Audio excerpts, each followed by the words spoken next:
Did your Super Duty break its track bar bracket? Well, let's turn this into this. Hard driver, hard driver, hard driver.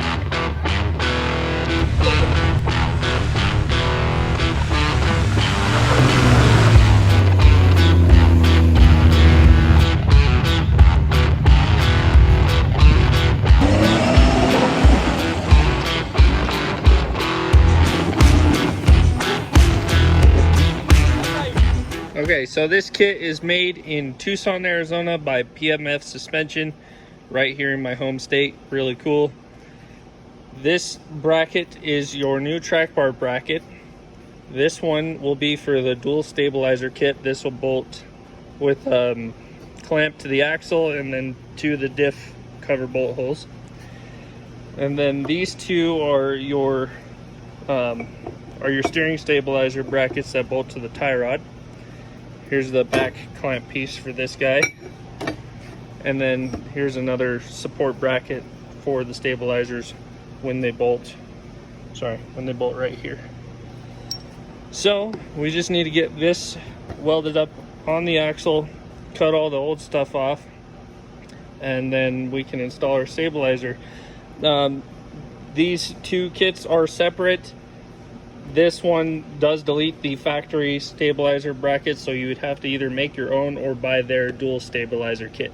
So just a quick explanation as to why the factory track bar bracket breaks so easily on these 99 to 04 Super Duties is basically this is your only mounting point. There's no bracing on the side like how this one is. So this welds to the axle tube also, adding another gusset of support to the bracket itself.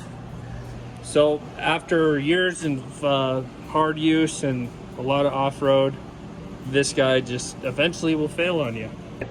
Normally they don't break, but like this guy, he lives quite a bit down a dirt road and has a lot of hard dirt road miles, so it eventually just gave out on him. But this kit is really cool, makes it a lot easier than having to fab your own brackets up. So let's get thrown on.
Okay, so I have this thing kind of sitting where I want it.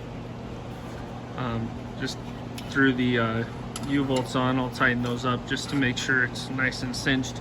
But we'll go ahead and mark and clean wherever this bracket's touching the OEM bracket, and we'll weld it there. Now, I thought these were plug weld holes. This one is probably close enough to be able to plug weld, but that one we're just gonna leave alone. There's too much of a gap. On the top, it's pretty enclosed though. I think that's because the OEM track bar bracket here ends about like right there. So the bracket's recessed more because the track bar bracket's not on that part. PMF, in their picture of installing it, it's the only thing they have. They don't have any instruction or installation instructions. They show leaving this part of the track bar bracket on and just attaching it to there. So, and plus cutting the welds off to get this OEM piece off is kind of a bear. But yep, we're just gonna clean up that metal real quick and then buzz it on. Should be ready to go after that. A bright colored paint pen always comes in handy for marking areas you need to prep for welding.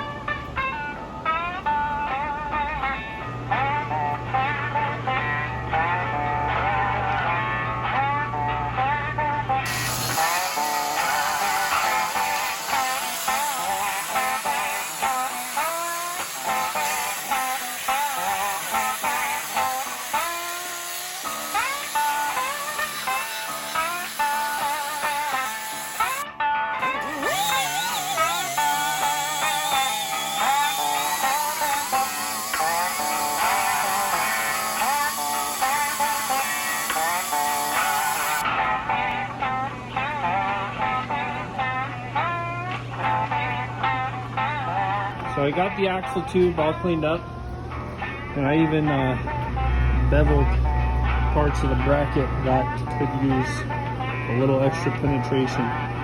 Beveling edges always helps get that weld nice and deep into the metal. Alright, bracket's back in place. Have this clamped against the bracket so it's pushing all the way up against the axle tube. And we are ready to burn her in.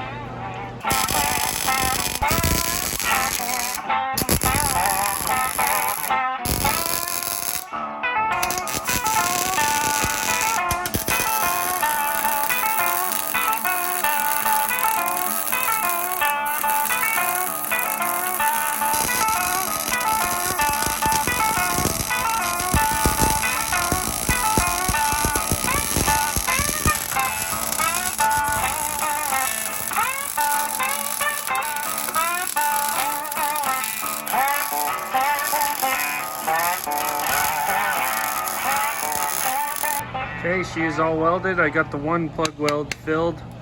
Didn't do the other one, of course, because they can't reach it. But I welded basically anywhere that would contact the axle. I can only get a little bit in there. But she should hold up a lot better than that OEM bracket, that's for sure.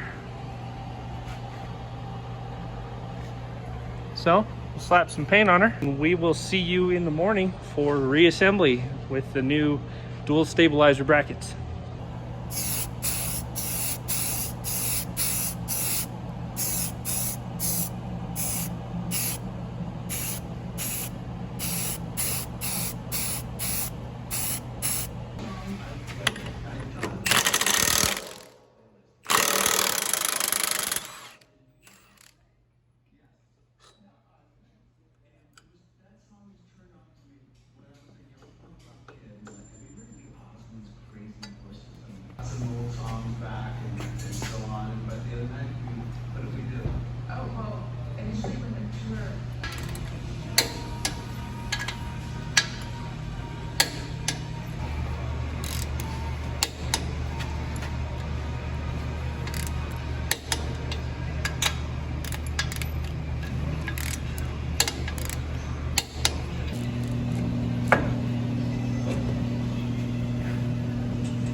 There's multiple ways to get a track bar bolted up, but the two easiest ways I've found is to slowly lower the vehicle until the bolt lines up with the track bar eyelet, or to have a friend turn the steering wheel when the vehicle is on the ground. With the track bar disconnected, turning the steering wheel will cause the body to rock to one side or the other and allow you to line up the bolt holes. No more. Keep going. Almost there. Okay.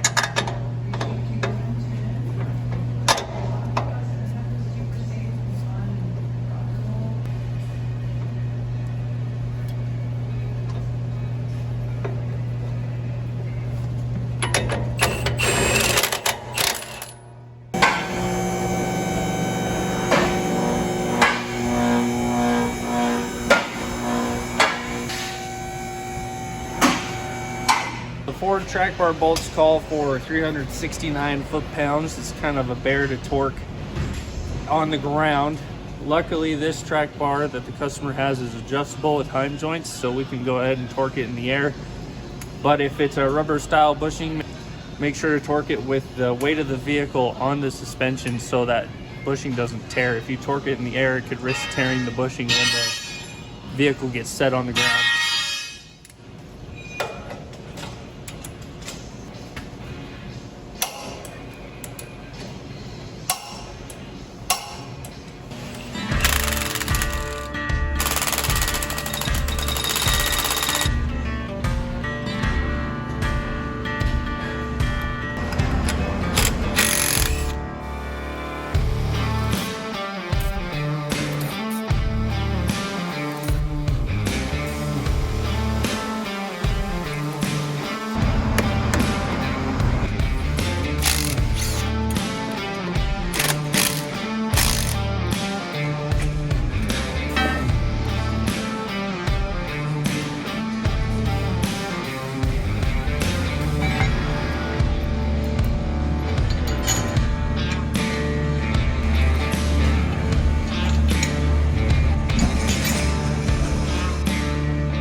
So unfortunately, the customer's old BDS stabilizers are not going to work with this kit. They're just a hair too long, and it's fully bottomed out with the suspension, or with the steering turned all the way to the passenger side. So he's going to have to get the stabilizers from PMF to work with their kit. But that's your basic install. You can choose whether to mount the stabilizers on the top or the bottom. They say mount it on the bottom if your truck's not very lifted, but of course you want to run it on the top if you can. If you've got a higher lift, you obviously can, but that'll help keep these stabilizers from getting hit by rocks or curbs or whatever you're driving over. Okay guys, so that's the gist of it. Like I said, you can either mount the stabilizers on the top or the bottom, depending on your lift application. Now, where you're going to have to be waiting on stabilizers before this video, or this video is going to get dropped before these stabilizers are in, but either way, I would just order them from PMF. That way you know you have the right length. If you don't want to put this stabilizer kit on, you will have to make your own bracket off of this PMF track bar bracket that we made. Other than that, it was pretty straightforward. You know, just simple welding, and that's about it. I want to thank you guys for watching, and if you guys like this video, hit the like button, subscribe, and we'll see you guys very soon. Thanks for watching.